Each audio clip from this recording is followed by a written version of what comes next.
Hello everyone, this is Refresh, and I'm here to take a look at the Nicol Bolas, the Deceiver Planeswalker deck from Hour of Devastation. The flavor text on the back says, "Unleash destruction! Ancient and powerful, the dragon Planeswalker Nicol Bolas will stop at nothing to dominate the multiverse. Join his cause to raise an army of afflicted undead and sap the strength of your foes until all bow before you." Contents include a ready-to-play 60-card deck featuring a foil premium Nicol Bolas, the Deceiver Planeswalker card, 2 Hour of Devastation 15-card booster packs, a deck box, a strategy insert, and a magic quick reference card. Let's open it up to confirm that that's what's inside. Here's our Nicol Bolas foil Planeswalker, and it's a little bit bent, but hopefully it's not going to stay out of shape. Here's our deck box with some rad Nicol Bolas artwork on the cover and his name emblazoned on the side. Let's take a look at what's inside. Here are the 2 packs of Hour of Devastation.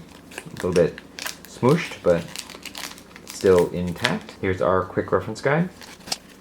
This is a pretty standard quick reference guide, and it tells you a little bit about how to cast spells, how to read cards, what these different words on your cards might mean, and then a reminder of how to set up the game, what it takes to win, and then how each phase of your turn goes. This is not a way that you can really learn to play Magic with this, but if somebody teaches you how to play, this is decent to just have in case you need to remember something, because Magic is a pretty complex game. And I guess it makes sense for a beginner's product like a Planeswalker deck to have something like this, but I don't think it's an especially useful thing in the long term. Here's our strategy insert. We have a short description of Nicol Bolas here, a encouragement to pick up Magic duels to learn how to play the game, and then a little bit of information on where you can find how to play Planeswalker cards.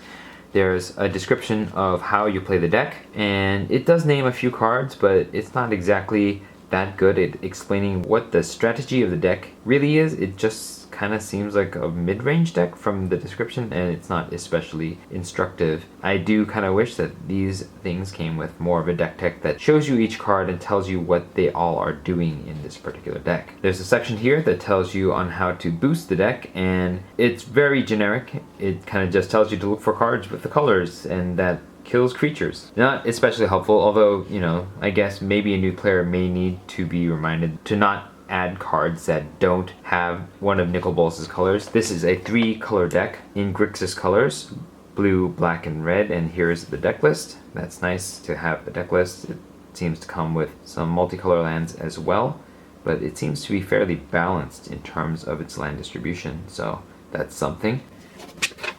On the back, you have a little bit more story about who Nicol Bolas is, and then some ads. Let's open up these cards and see what's inside. Alright, the rares included here include Amit Eternal, which kind of harkens back to Liliana's deck as a creature that puts -1/-1 counters on itself. But this is an Afflict card, so that appears to be one of Nicol Bolas' themes here that ties in with the set. His other card, has his trademark God Pharaoh name on it, and it's an artifact that encourages you to attack because your opponent loses life to equal to the number of tapped creatures control. It's pretty strong. It's very thematically on flavor for Nicol Bolas, but who knows if that's what this deck is actually wanting to be doing, just attacking. Nicol Bolas' signature rare is Visage of Bolas. When Visage of Bolas enters the battlefield, you may search your library and or graveyard for a card named Nicol Bolas the Deceiver, reveal it, and put it into your hand. If you search your library this way, shuffle it. And all this does is it ramps you and fixes you with tap to add blue, black, or red to your mana pool. So this is basically an expensive mana rock that also grabs you Bolas. Not that amazing for a rare, but I guess you might need it in a 3-color deck. Nicol Bolas' signature uncommon is Wasp of the Bitter End. It is a 1 and a black for a creature insect horror with flying. Whenever you cast a Bolas Planeswalker spell, you may sacrifice Wasp of the Bitter End. If you do, destroy target creature. And it's a 2/1. So it's kind of an aggressive early card that lets you eventually sack it to destroy your opponent's creatures, which I guess is alright. That's really just trinket text for the most part, because casting Nicol Bolas isn't not obviously going to happen that often. But being able to destroy target creatures and sack it to do so is not bad.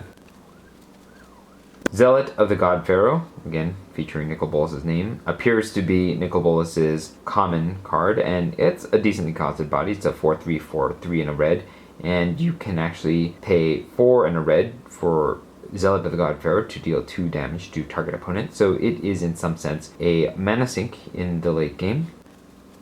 The dual land here is Cinder Barrens, but you also get 4 Crypts of the Eternal to help you fix your mana. And that's the deck. I'm going to sleeve this up and then pit it against Nissa and some challenge decks from Theros, and I'll be back to let you know what I think of the deck. Okay, so I got to play with this deck a little bit, and here are some thoughts.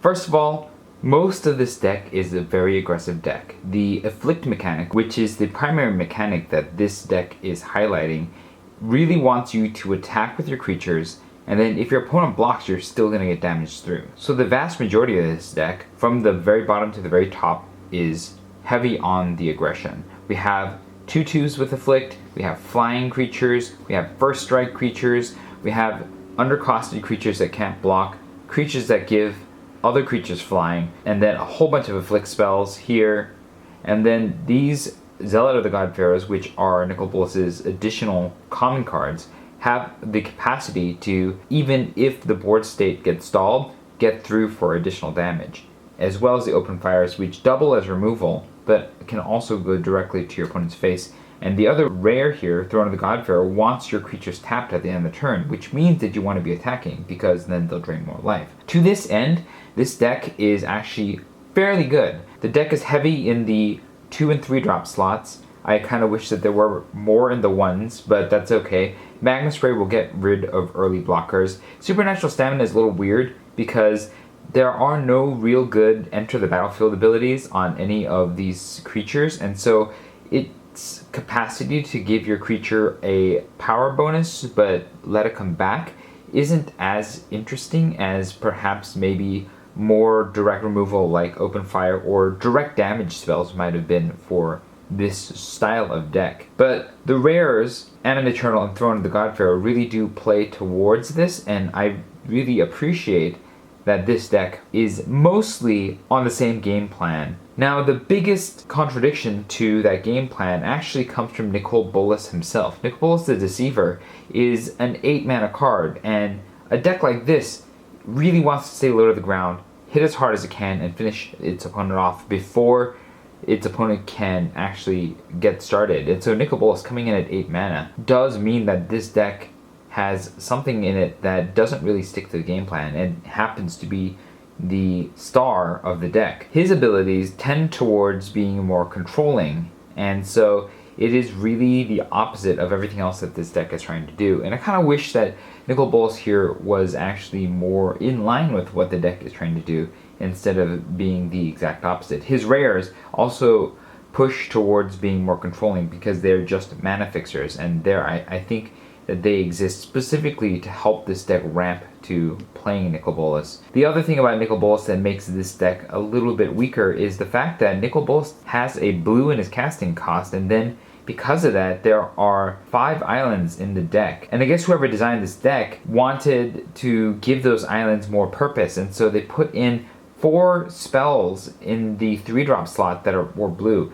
These are the only blue spells outside of Nicol Bolas, and now what you have is a 3-colored deck that wants to be aggressive and tight and low to the ground, except for the fact that you might actually run into mana problems. Now, to help fix this just a little, they put Crypt of the Eternals in here, which can turn one of your other mana into a blue mana, but that slows down your deck even more. And so the blue is not helping things. I think that if I were to make this deck myself, I would have preferred to put any blue spells that needed to be in here to really show off Nicol Bolas' color identity more in the optional play slot in the spells here, or up at the top end with some flying creatures or something that can act as game-winning haymakers instead of these Manticore Eternals, which are, don't get me wrong, are good. So that is really the only contradiction in this deck that I find doesn't work for me. And had Nicol Bolas been priced better and his spells been more in line with the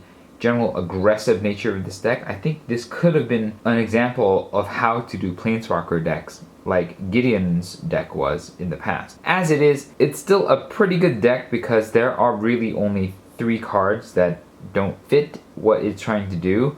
And yes, it's hampered by the fact that it has a 3-color mana base, but I think if you want to play an aggressive deck and you prefer to play black and red, this is a better Planeswalker deck than many of the other ones that have come before. Let me know what your experience with this Planeswalker deck was if you have played with it. If you found this video helpful, hit the like button. If you'd like to see more such videos, hit subscribe. Thanks for watching. This was Refresh, and I will see you next time.